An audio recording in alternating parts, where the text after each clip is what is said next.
Is it time for recess yet? I'm so glad you found time to join us here on the Childcare Director's Chair, where Erica Sacoccio shares her best practices that she's refined through her passion of directing childcare centers over the last 23 years. From parenting interaction, systems to save you time, money, and stress, to profitability. She shares it all from the Childcare Director's Chair. Hey there, childcare leaders. It is Erica from the Childcare Director's Chair podcast. If this is your first time tuning in, we are so happy you are here. If you are one of my amazing daily listeners, all I can say is I love you. Thanks so much. Really, you have all given me such a gift to be able to come on here day after day and just kind of spill my guts and my love about early childhood education. So I am in a great mood today. I hope that you are too. I wanted to talk today about diversity and something that's really near and dear to my heart.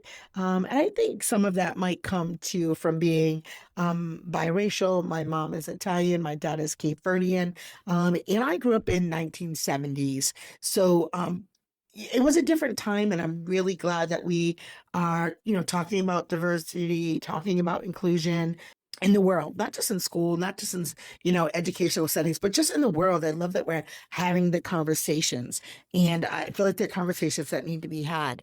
I'm not a political show. I'm not going to get into anything that's going to be shocking, but I just think as educators, especially those of us who are reflective, things have changed a lot in the last 10 or 15 years. Some folks think for the better. Some folks like, oh, I don't know. And that's okay. There is room for everybody's opinions on our show. As I said, I don't get into too much political stuff. But what I would like to say before we hop into today's episode is Derek and Derek is my podcast producer, I guess, or editor. That's probably the better word. Editor.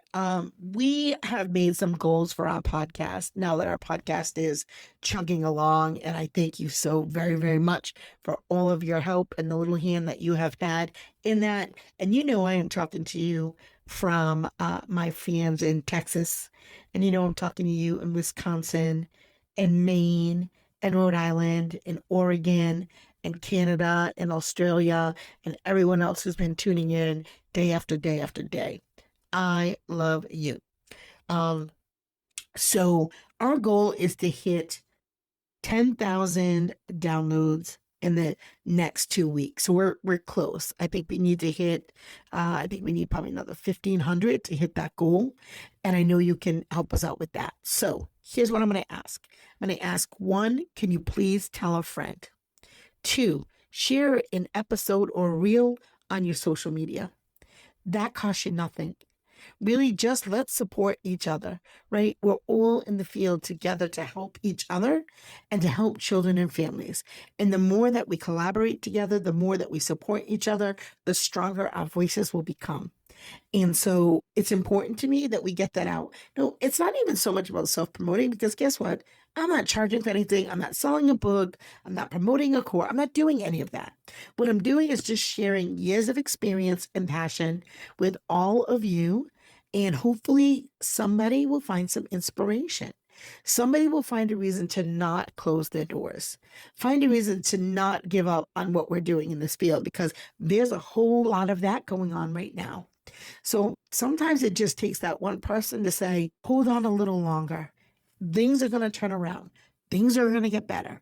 And I believe that they are. They might look differently, and that's okay. Our industry is reshaping what it looks like in early childhood education across the country.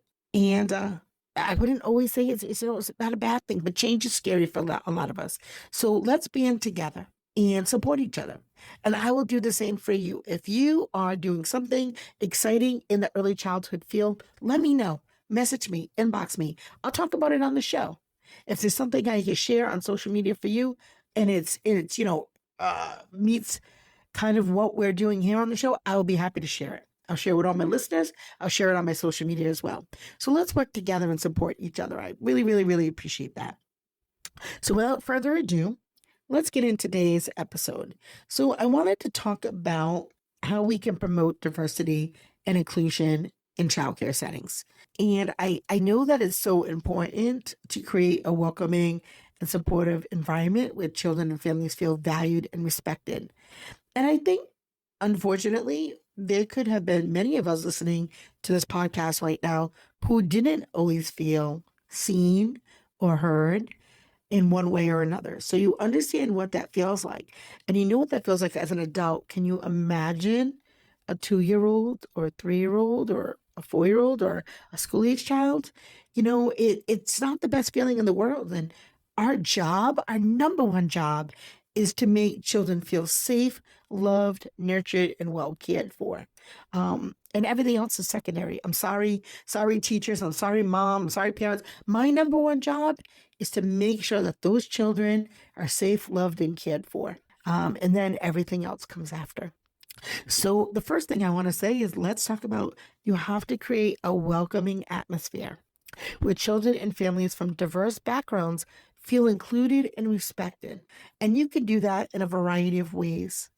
You can display multicultural books and have a plethora of books that are not just for the month, right? Because I hate that in so many ways, just to have diversity month. No, it always should be diversity month. We should always have things that are reflective of cultures outside of our community and then also inside of our community, inside of our classroom communities. Children need to see things that are reflective of them, whether it's through a poster, through a book, through artwork, through celebration events in the classroom, whether it's be selective of who you have come in for guests to talk to the children, read to the children, make sure that you are offering a variety of diversity and a variety of ways that we're making children feel welcome and families feel welcome.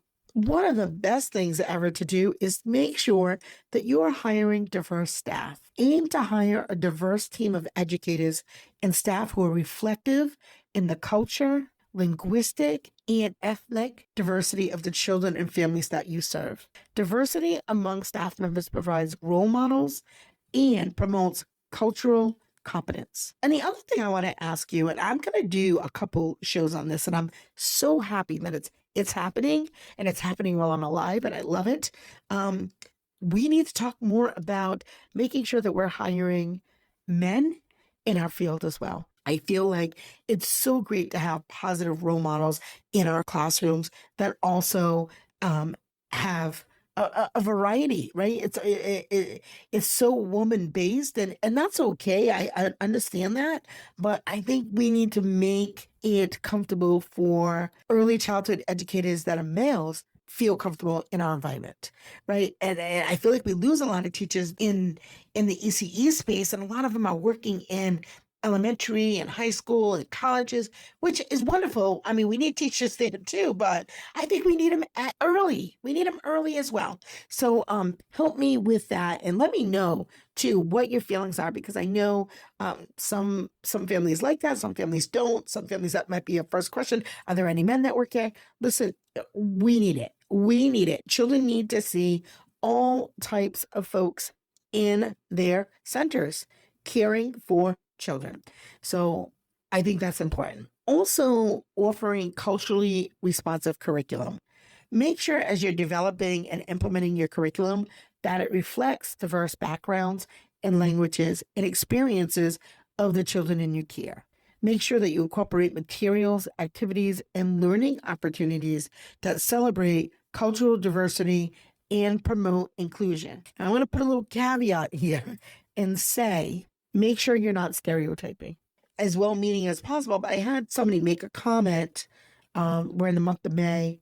It was the week after we had planned a week to teach the children about Mexico, and it would just happen to be the week after Cinco de Mayo. And a teacher made a comment, "Oh, why are we doing Mexico this week? We should have done it last week." And I said, You do realize there's a lot more about Mexico than there is just Cinco de Mayo. Like there's so much more to the culture than a taco, a Mexican hat dance, and Cinco de Mayo. I'm like, there's such a rich, beautiful culture. Maybe you need to expand your horizons around different cultures that you're not as familiar with. And she didn't mean it in a negative way, or it was kind of naively said, but I was taken back because this was somebody who had been in the education field for a little while, and she said, I didn't really think of it that way. I said, yeah, I need you to open your horizons and do a little research. So make sure that we're not stereotyping or only showing one very small piece of a culture, right? So yeah, it's kind of just like what I said earlier. You don't just have, 1 month to celebrate. It should be celebrating cultures all of the time, year round, all of the time. Kind of makes me think of when schools do food drives, which is, of course, wonderful. But there are people who need help with food year round, not just near Thanksgiving or not just at the holidays, right? But year round. So are we helping folks who are have food scarcity year round? It's kind of that same mentality. So I need you to think about that as you're developing your curriculum. Please make sure you're not stereotyping. Make sure that you are also fact checking. Make sure you're not just grabbing things off Pinterest. It's really important that you get it right. And maybe reaching out to leaders in your community that are around that culture or part of that culture and invite them into your program. Also, provide language support. Offer language support and resources for children and families who speak other languages other than English. Hire bilingual staff. Translated materials, also your handbooks, things that make it easy for them. It makes them feel welcome, and it helps them understand. You want them to follow your school policies and procedures and be included in the program. They have to understand what's going on in the program. And so you may need some bilingual staff. There's also language assistance services that can help bridge any communication barriers that help promote inclusion. And it's very important that you have that on your resource list. And if you don't, add that to your to-do list tomorrow.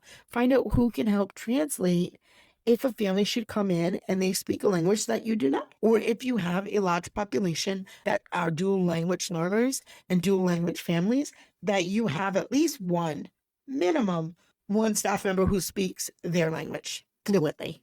Okay? Celebrate diversity. Host cultural celebrations, heritage months and weeks, diversity events throughout the year to celebrate different cultures, traditions, and holidays representative of the children in the community. And encourage the families to share the cultural heritage and traditions with the group. And you're only going to know that if you ask. That might even be part of your enrollment procedure, right? Ask as many questions as you can. And you want to lead with, in our efforts to make sure that you feel included, this should be your second home for your child. Your child's here 8 hours a day, 9 hours a day. It's important. We want to make sure that we are doing everything we can to have you be included in our program. And so that takes effort. And if you're not doing that, you need to think about some of these things we're talking about today and how you can incorporate it. You want to create opportunities for children to learn and appreciate different cultures, different beliefs and perspectives, and encourage discussions. And again, make it age appropriate. Storytelling, activities that promote empathy, respect, and understanding for diversity. So important to do. You want to address any biases and stereotypes. So provide training and professional development opportunities for your staff to recognize and address any biases or stereotypes or prejudices that they might have. Even they may not know it. They may not know it. Like I said, that comment that was made by a teacher was done innocently enough. But again, I'm glad it was said to me. I'm glad it was said to me and not to someone else, because I could see how that could be offensive to somebody. And you want to foster an environment where open dialogue and reflection on diversity-related issues is encouraged. Engage families in diverse background in the decision-making, the planning and programming of your center. And, some of our episodes, we talk about, accreditation or quality rating systems and having parents be part of your parent group or feedback group or advisory group. Make sure that that group is diverse and that you have somebody on that group that is representative of every culture that attends your program or is part of your community. And the feedback, even the same thing with questionnaires, like you may need to have questionnaires designed a little bit differently so that you can get genuine, authentic feedback. And gain their ideas too for promoting diversity and inclusion. Don't just assume, don't just Google stuff online, ask the families. Don't assume. And when you're creating your policies, you want to make sure that you review them and you revise policies and procedures and practices to ensure they're inclusive, that they're equitable for all children and families, and they consider factors such as language access, dietary needs, religious accommodations, and family structures. And that changes, it's been changing. And so you have to evolve. If your handbook is from 2000, 2001, 2008, you really need to make sure that you have very clear policies in place and procedures in place that address what needs to be addressed so that everybody is included and gets equal access to high quality. And the last, which is so easy, is you can collaborate with community organizations or cultural centers and advocacy groups that serve diverse populations to strengthen your partnerships and support those with diverse needs of children and families in your childcare community. So I hope that those a few little conversation starters, that's what I'll call them, conversation starters, I hope you really start to think about some ways that you can make sure that your staff understand that you're an inclusionary program and that you are really making every effort to make everyone feel welcome and they're represented in your program. So that's it for today. If you have some time, like a minute, reach out to us on Facebook. Send us a message. We'd love to know or hear from you about things that you might do in your program to make sure that that diversity is included and that everybody feels welcome and supported in your program and feels valued. So that's it for today's episode. Thank you so much for tuning in. And as always, it's the little details, especially like the ones we talked about today, that will make a big impact on the success of your childcare center. So that's it. I hope you have a great day as always. Well, all the cute little kiddos have been picked up and it's time to go home. And that'll do it for another episode of the Childcare Director's Chair. Please leave a review so Erica knows the information is helping you to manage and improve your childcare centers. Remember to subscribe to get the latest episode from Erica's Childcare Director's Chair.